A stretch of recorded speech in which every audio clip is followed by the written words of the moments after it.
आज मेरे साथ हैं भारतीय जनता पार्टी के किसान मोर्चा के राष्ट्रीय मंत्री राम नरेश तिवारी जी। इनसे जानने का प्रयास करते हैं कि क्या भारतीय जनता पार्टी की नीतियां रहेंगी आने वाले समय में किसानों को लेकर। राजस्थान में स्वागत है साहब, सबसे पहले तो आपका। धन्यवाद। किस तरीके की यात्रा रहेगी, क्या करने जा रहे हैं? ये भारतीय जनता पार्टी किसान मोर्चे की ग्राम परिक्रमा यात्रा कल 12 फरवरी को उत्तर प्रदेश के मुजफ्फरनगर के सुक्रताल से भारतीय जनता पार्टी के माननीय राष्ट्रीय अध्यक्ष आदरणीय श्री जगत प्रकाश नड्डा जी इस यात्रा का शुभारंभ करेंगे।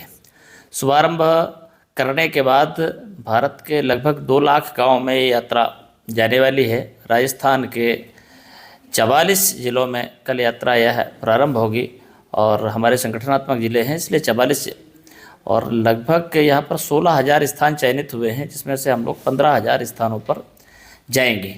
उद्देश्य यह है कि गांव का अन्नदाता किसान समृद्धशाली था, समृद्धशाली रहा और समृद्धशाली है। माननीय प्रधानमंत्री श्री नरेंद्र मोदी जी और राजस्थान की सरकार श्री भजनलाल शर्मा जी की सरकार ने मिल करके किसानों की उन्नति के बारे में जो कार्य किया है उसकी दृष्टि से गांव-गांव तक हम लोग जाएंगे। किसानों के लिए उपकार नहीं किया। प्रधानमंत्री जी का सपना था, उनका कहना था कि हम किसानों को सम्मान देंगे, सम्मान निधि दी किसानों को।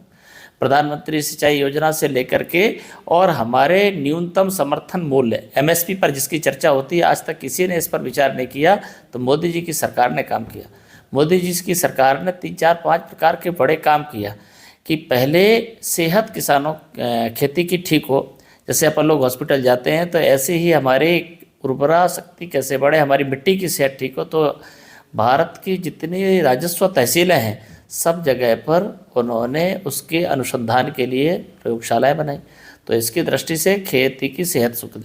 फिर उनका लक्ष्य रखा, उद्देश्य रखा कि किसान समृद्धशाली क्यों था, क्योंकि वो जैविक की ओर था।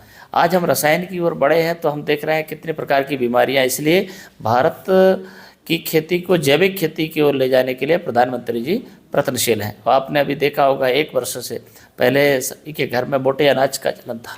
आज प्रधानमंत्री जी ने आह्वान देश से किया, देश ने उसको स्वीकार किया कि हम मोटे अनाज, उसमें राजस्थान में सबसे ज़्यादा ज्वार होता है, बाजरी होती है और राजस्थान के जितने ट्रेडिशनल, इसलिए हम लोगों के पूर्वज बड़े स्वस्थ थे।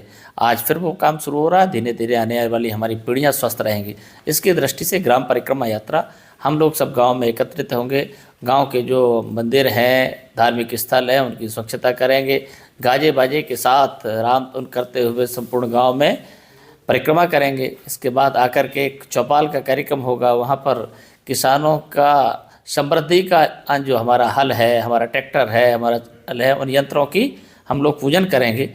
पूजन के बाद किसानों से सुझाव लेंगे। अगर आप ये वीडियो YouTube पर देख रहे हैं तो हमारे चैनल को सब्सक्राइब करें और बेल आइकन को दबाना ना भूलें। अगर आप Facebook पर ये वीडियो देख रहे हैं तो हमारे पेज को लाइक करें।